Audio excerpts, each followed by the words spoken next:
Hey, it's Paul Ward here with the Home and Ranch team, and I just want to spend a few minutes with you today talking about buying versus building. Should you buy a house or should you build a house? It's a question that's been posed to me many, many times over the years. Um, and I just want to kind of go over the basics of both. There are certainly benefits and drawbacks to both options. So obviously, if you're buying a house, it's a very, relatively quick process.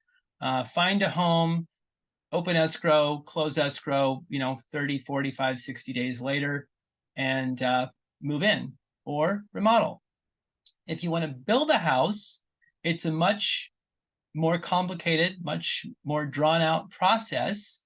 But in the end, the idea is you're going to have your dream house. You're going to live in the house that you designed and essentially created yourself. And for some folks, that would be a nightmare. And for other folks, it's their ultimate dream. So some considerations if you are building. One, what is the cost of construction? Okay, that would be the number one question. Cost per square foot. Is it $300, $400, $500+ per square foot?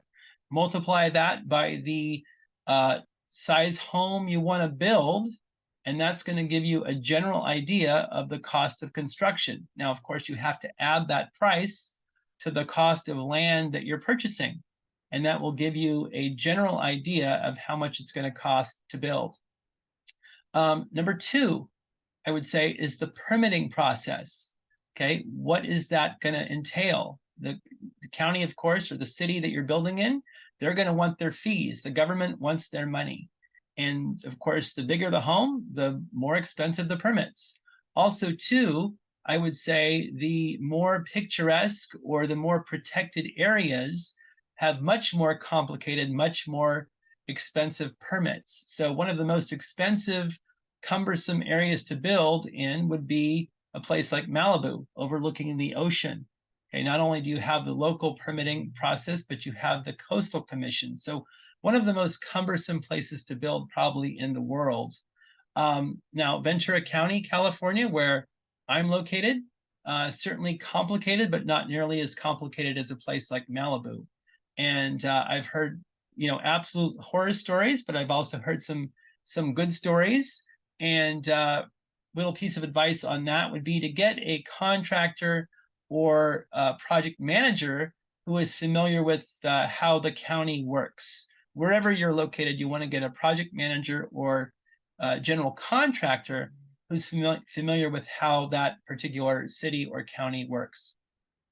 Also, distance to utilities.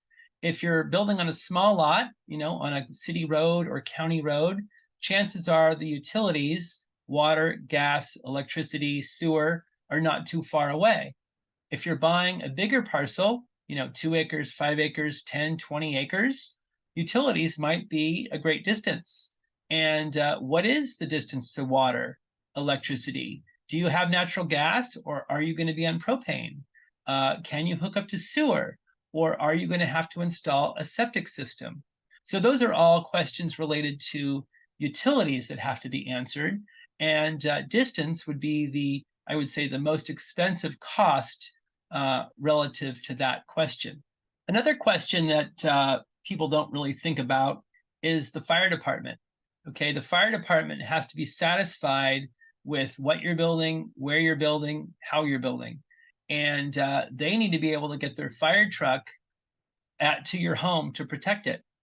So if you're buying a bigger parcel, you're going to have an all-weather road that can satisfy a fire truck and make sure that fire truck does not have to turn around at your property. So you're going to need what they call a turnaround to satisfy that fire truck. So if you're building on, let's say, a 5-acre parcel and your house is set, 100 yards from the road, you're going to have an all-weather road that's 100 yards long with a turnaround that satisfies the fire truck. Then on top of that, you're going to have to have access to a fire hydrant that the fire truck can tap into. And where is that water coming from? Okay, if you don't have county water or city water available, you're going to have a draft fire hydrant that either taps into a swimming pool or taps into at least a 5,000 gallon storage tank strictly for fire purposes. So that's another consideration that you're going to have to think about if you're building. Also, too, if you're building, soils testing. Are you building in a flat area on a flat parcel, or are you building on a hillside or a hilltop?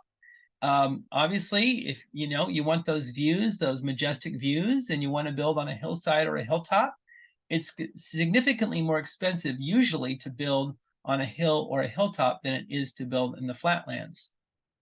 You're going to have to do soils testing either way, whether you're building in the flatlands or you're building on a hill, and you're going to have to hire a geologist, a soils engineer, to determine exactly where you can build, okay? They're going to do some soil sampling, and they're going to make that determination to where your house can go.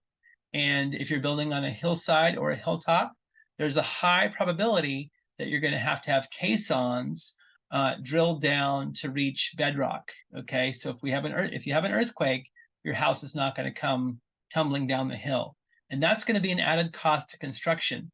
On top of that, $300, $400 to $500 a square foot, it's going to significantly increase the cost of construction if you need caissons. Now, if you are building, there's a high probability that the cost of construction today is going to make the cost of construction exceed what your property is worth when you're finished.